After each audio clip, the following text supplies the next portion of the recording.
Hey everyone, Urban Fish Keeper here. I'm really excited about today's video. One is I get to tinker and play around with a couple of things, and also I get to show you how to make something which I really enjoy. The big reason why I'm really excited about this video is one, it was brought about by a comment that was made by a subscriber, and that in itself then led me down memory lane to when I used to breed fish on another continent 25-30 years ago. And the comment came from, I hope he doesn't mind me mentioning his name, Mustafa, and he said, you know what, Matten Filter, great, all the rest of it, but why don't you look at the jetlift or the check airlift system? That is a lot more efficient. You don't have to worry about clogging air stones, etc. And when I read that comment, I thought, you know what, he's right. But this name, airlift, check airlift system, whatever, it just didn't make sense with me. It's not something that I recall through my hobby ever reading about or seeing what it was. I had a quick look online and I thought, oh, okay, yes, I recognize that. And that's then, a little bit of a story. That's when it took me down memory lane. Now, pre-Google and pre-YouTube days, for those of you that can still remember those days, we relied on, when it came to this hobby, we relied on ingenuity. We figured it out ourselves. You spoke to another hobbyist, you went to another fish room, you saw what somebody did, you used that idea, you modified it, and so you improved your hobby as you went along, whether it was breeding or filtration or whatever it was.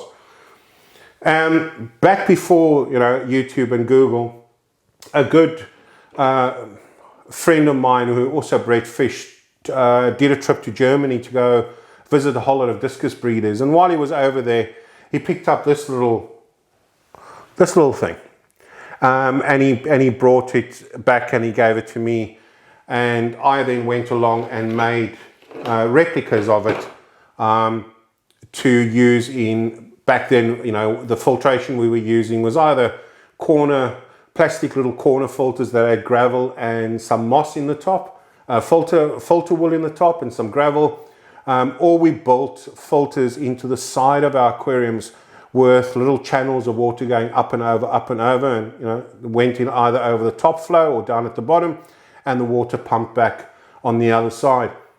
And to do that, we were using either airlift type systems or something like that. And he brought me one of these back from Germany. And I then had a look at it and made these replicas and used those as my filters.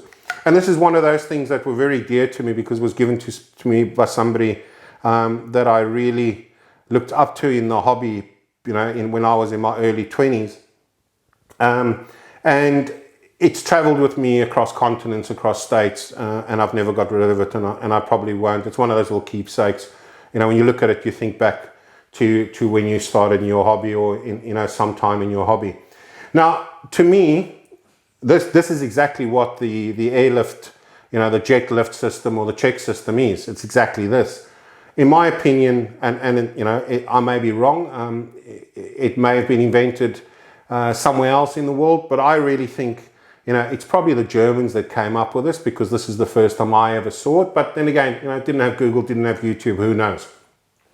So what I'm going to do today is I'm going to talk to you about how to improve your Matten Filter. Now, those of you that have watched my video on the Matten Filter would have seen how we do it. It's a piece of sponge across the aquarium, and it basically pumps water from behind the sponge to the front. I'll post a link in below to that video for you to watch. Now, what I'm going to do today is I'm going to show you how to supercharge your Matten Filter. And by supercharging, what I mean is, one is we remove the air stone, and we increase the volume and the ability of the output. And we'll also go through, which will be really cool, is we'll go through a little bit of a comparison. I'll take the existing one, the first one that I showed you that I run on mine, and then we'll have a look at the supercharged, or the check system, as they call it. For me, it's the German system. Right, so in order to make one of these, again, we just need the normal stuff like we used last time for the Matten Filter. You need a piece of PVC pipe, right? In my case, 15 mil. You need a bend that goes on top, okay? And then you've got an outlet, and I just chamfer the outlet or cut the outlet at a 60-degree angle. Now, this is the normal one that you will all, if you watch the previous video on the Matten Filter, will recognize it. And all that happened on this one is you had, I've just pulled this out of one of my aquariums so we can actually test against one that I'm actually using. This had the air line going in through the side of the pipe. And then at the bottom, it had, I don't know if you can see in there, but it's got an air stone in there. Air pumps through the air stone bubbles, pushes the water up and moves the water. So that's the original. Now, what you'll need, besides the PVC pieces that I've gone through for you to make the, let's call it the supercharged version, is you will need to drill some holes in this pipe as opposed to an air stone, and you need to create a pressure space. Now I use two methods to do this. The one is I use a PVC coupling that looks like this, and the PVC coupling is much bigger than the 15 mil pipe. When I say much bigger, it's probably a 20 something mil pipe. Unfortunately, I don't have the exact measurements. Oh yeah, it's a 20 mil. So it's on there. This is a 20 mil coupling. This is a 15 mil pipe. So you need that.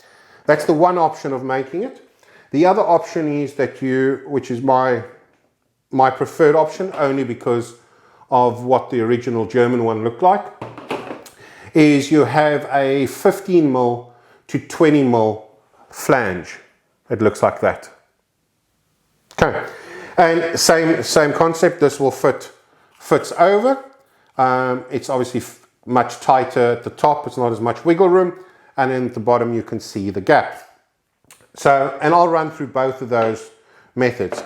The other thing that you need is to get some O-rings. Now you don't have to get the O-rings, but I use the O-rings to give me the space, make sure that it's even, and then I fill up the gap. And the O-rings I use is just 18 mil O-rings, Holman, and I just get that from my local Bunnings. I hope that shows up. Okay.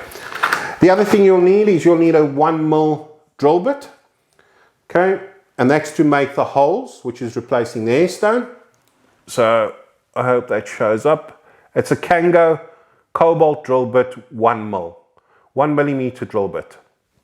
Okay, if you're going to be using this flange method with a 15 to 20 mil, you will also need a 22 mil hole saw, and I'll explain why. This method probably takes a little bit more time, and you have to be a little bit more careful as opposed to the other method, but I'll go through those. Then what else you need is you need to either get yourself, just from an aquarium store, you need a little L-bend to go in, which will take the air supply. If you don't want to do that, the other method I use, which I've used on this one, is I drill a hole in and I take one of these tiny, I don't know if this is going to show, but these are those little irrigation screws that have thread on both sides. I use that, cut it down, and that fits in the hole. But you can use, aquarium line adapters or anything like that. You just want to make a hole in the side in order for something to go in there that the air can then attach to, your air line can attach to that. All right, and then you need a drill. My drill, unfortunately, can't go down to take a 1 mil bit. So this is used for making the hole in the side of the flange, to take the whatever adapter you're going to use to put your air line on. I use a Dremel tool, just a Dremel tool that I can put the 1 mil bit in to drill the little holes. Excuse me. All right, then the other thing you need is, once you've built it, you need to seal effectively the top section, and you also need to seal the bottom section, not the hole, but around the edge. Now, the product I use is something that I use in woodwork. It's called Millipit. I hope that's showing up. Okay, it's called Millipit. You get it in different colors. It's a two-part. It's like a epoxy putty, 2 pieces. You mix them together, and it goes really hard. And I use it in woodwork because you can sand it afterwards and you can work it afterwards. Right. The other thing you're going to need is a little bit of graph paper, something like this. Excuse me. Okay, just some graph paper. And this graph paper, the gaps in between the squares is a 1/2 centimeter, so 5 millimeter gaps. 5 millimeter gap on the graph sheet. Right, so let's get started. The first thing you want to do is you want to decide on the length of your uplift. Now these I normally use anywhere between 18 and 20 centimeters. This is about an 18 mil uplift. And then what I do is I take the graph paper, and hopefully you can see that, and I just tape that onto the bottom so I can get my lines. Right. Then what I do is I come up, because each block is 5 millimeters. I come up 10 millimeters, so 1 centimeter off the bottom. And then on every corner of every block, I drill a hole. So, and I do 2 rows of those. So my apologies, this is going to make a little bit of a noise, but I just want to create some of this so I can actually just show you what it looks like. All right, here we go.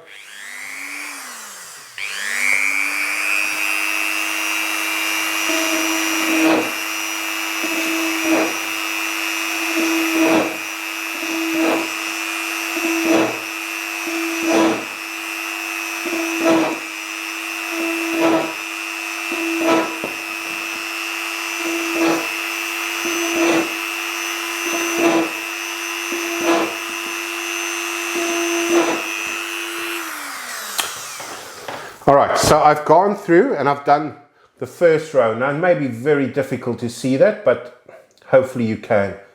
Now I'll go and do the second row.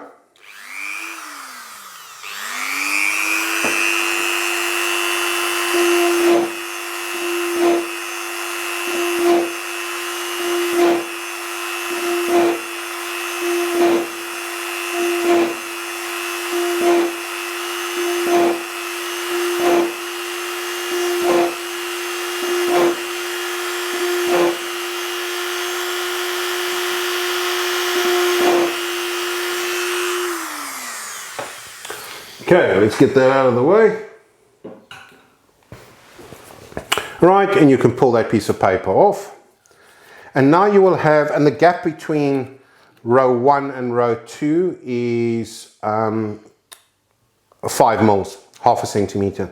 So, just to recap, off the bottom, you've got 2 blocks, 5 mils each, so a centimeter off the bottom.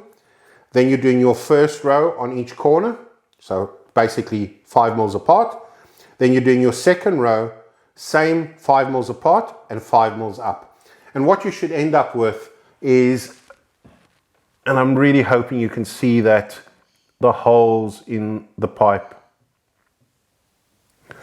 Right, so once you've got that, you now have got your little flange, and what you then do is you drill a hole in the side of the flange.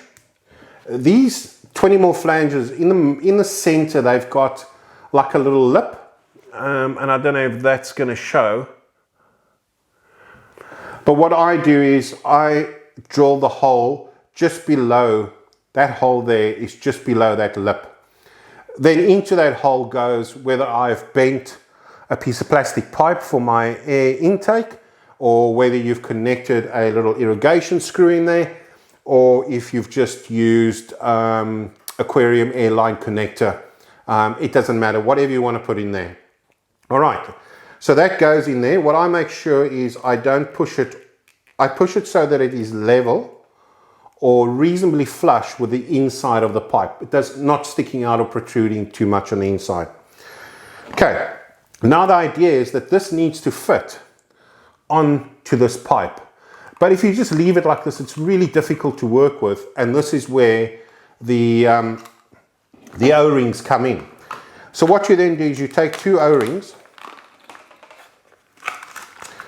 and I know this sounds a little bit complicated, but it really isn't, and it's really good fun to do.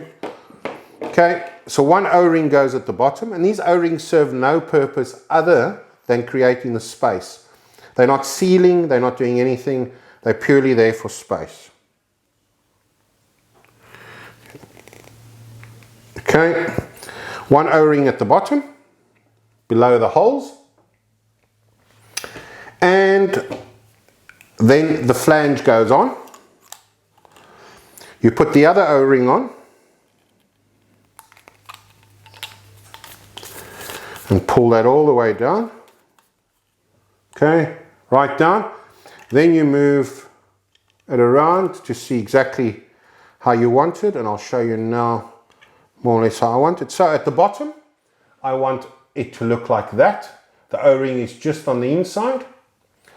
And on this side, same thing, the O-ring is just on the inside. Okay, so that's it. I've now created my space. That's going to be my pressure space. I've drilled my holes. All I now need to do is glue this. Excuse me. So you can either use something like I use 2-part epoxy, and you then seal it like I've done there. You can see seal. So this is exactly the same amount of holes, same everything. I've just used the epoxy, 2-part epoxy to create the top seal, and I've used the same epoxy to create the bottom seal. Now you don't have to use something like milliput. As far, you know, I think you could use anything in there that is not going to leach in the water, like maybe you know, a marine epoxy or something like that. It's not going to leach. That's not going to be, you know, cause problems in your aquarium. So all you want to do now is you want to glue the top, and you want to glue around the inside circle at the bottom where you can see the O-ring, so that that is then in place. Once that is done, once that's glued in, you've now glued in the side, okay, where your air is going on. You've sealed around the top, you've sealed around the bottom, okay. You've drilled your 2 rows of holes. It's ready to go. Now, the difference between this one, which uses the 20mm connector, 20 mils on each side, across the 15mm pipe. This one is a 15 to 20. The only difference here is you don't need to use an O-ring at the top. You only use the O-ring at the bottom. And the reason for that is because it is reasonably, you can see there's not much play. It goes down to the bottom, O-ring in its place where you need it to be, just off the bottom, below the bottom row of holes. That goes on. It creates, you know, it's nice and equally spaced, and now you need to seal that section there, as well as sealing the top section here. Same thing applies with this one. I mean, using this method is you're drilling a hole through the side, you're putting in your connector for your air supply, exactly what I've done here. All right, so these two are identical, except that is, so it's 15mm pipe. This is a 20-20 connector, so 20mm connector.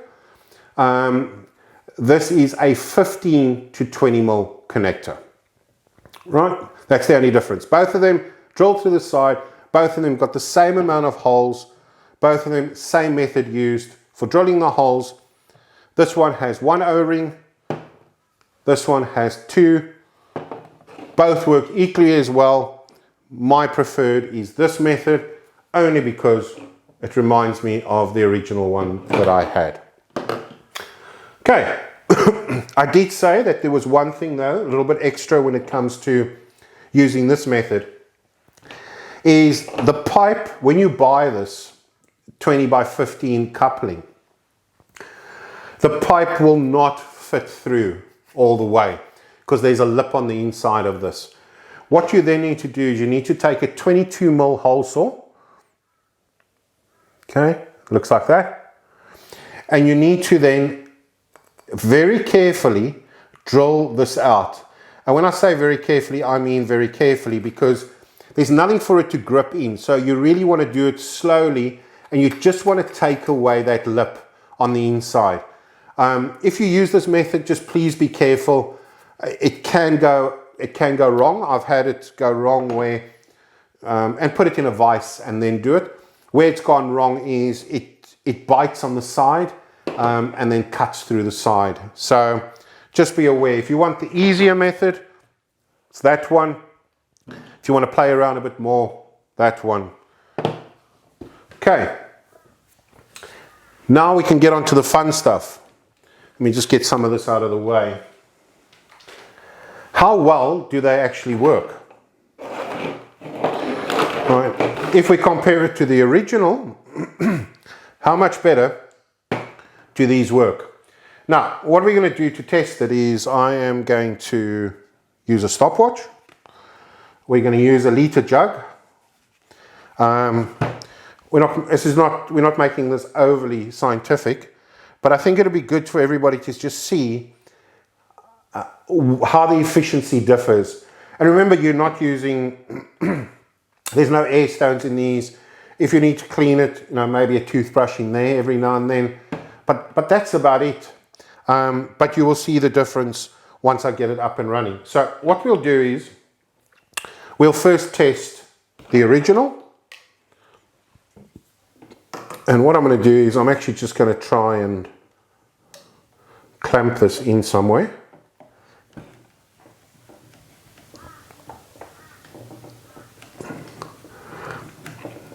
And I'm just going to angle it slightly because I want to make sure that I'm not...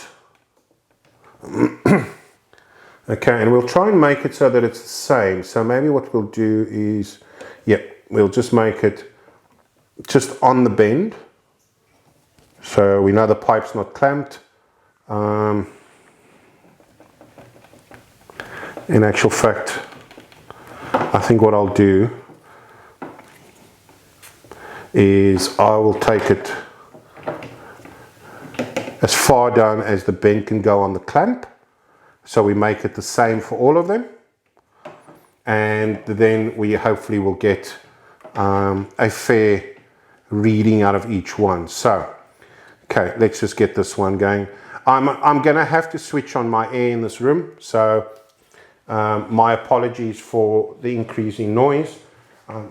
But I don't have much of a choice if we want to test this and get some data to see what it's really like.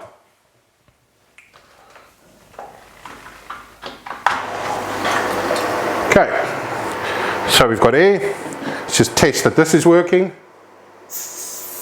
Okay, this is working. Right. So we'll connect this up. And remember, as I showed last time, when you're, if you give it too much, it will just splatter.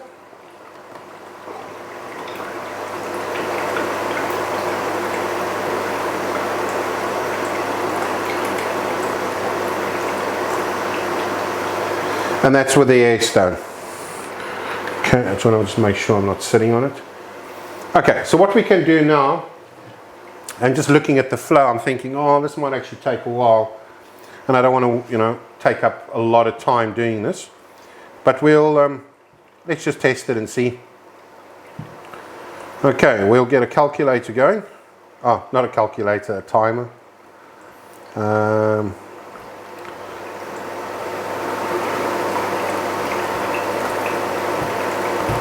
Right, so we'll get the stopwatch. And what I'm going to do is, this is empty. I'm going to put this in the water, push it under the outlet. As soon as the water starts flowing in, I'll start the timer and I'll let it fill up to approximately 1 litre, and we'll see how long that takes. All right, so here we go.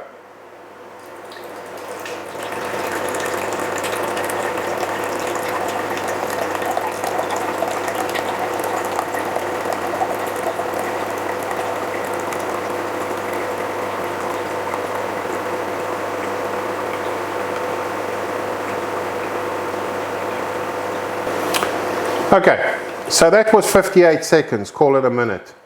So effectively the standard uplift with an air stone is giving you, that's a litre a minute. So what's that? 60 litres an hour. And for a 20 litre tank, 3 times turnover.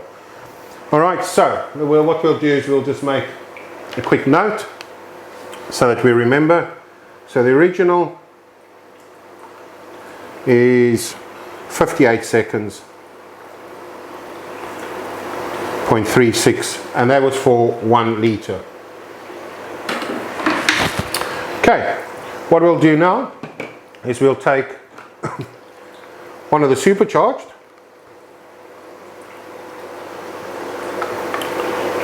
and we'll do exactly the same. We'll just switch this off.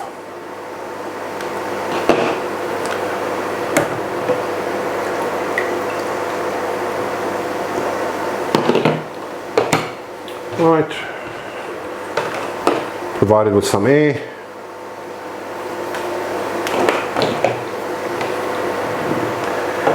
Same scenario.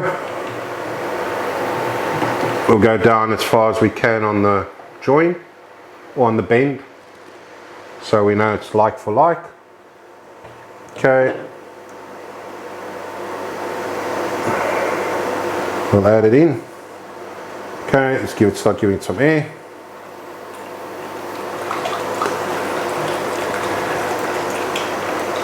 Okay, I've just noticed one thing, is that I have my seal on the side is leaking, but you know what, let's test that. Now you can immediately see the massive difference in water flow using this method. And what we'll do is we'll do exactly the same.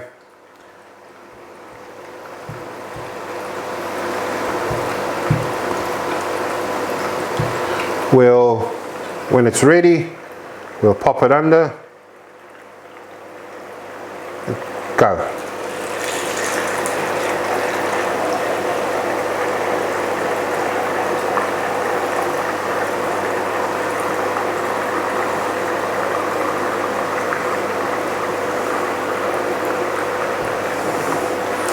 Okay, 15 seconds per litre, which means we're doing 4 litres a minute, so about 240 litres an hour on that. And it's leaking as well, so we could probably, you know, get it running a little bit more efficiently. You could turn them down as well if you have to. Slow it down, but as you can see, it's by far superior in the amount of water it can move. Anyway guys, that's it. Just to recap, right, 15mm PVC pipe. The coupling is just a 20mm, so 20mm on both sides. The O-rings that I used are 18mm O-rings. The holes are drilled with 1mm drill bit. Once you've put it on, and don't forget you need to make a hole in the side for your air intake and connect something in. You've got a O-ring at the bottom, seal it up. You've got an O-ring at the top, seal it up. At the top, you've then got your bend. Right, this is all 15mm, and again the bend, the outlet is just cut at 60 degrees. All right, that's it. I hope you found this useful or informative, and it will allow you to supercharge those Matten filters if you need to, if you need that extra flow. If you don't, just go with a normal one. It has a bit more maintenance and it's not going to give you the same kind of water volume, but if you want the water volume, then go with a jet uplift, or as I like to call it, the German uplift. Anyway guys, thanks a lot for watching. Appreciate all the comments, I really do. Thank you to all the subscribers. Have a really, have a good week. Stay safe. Until the next video, Urban Fish Keeper, thank you. Bye.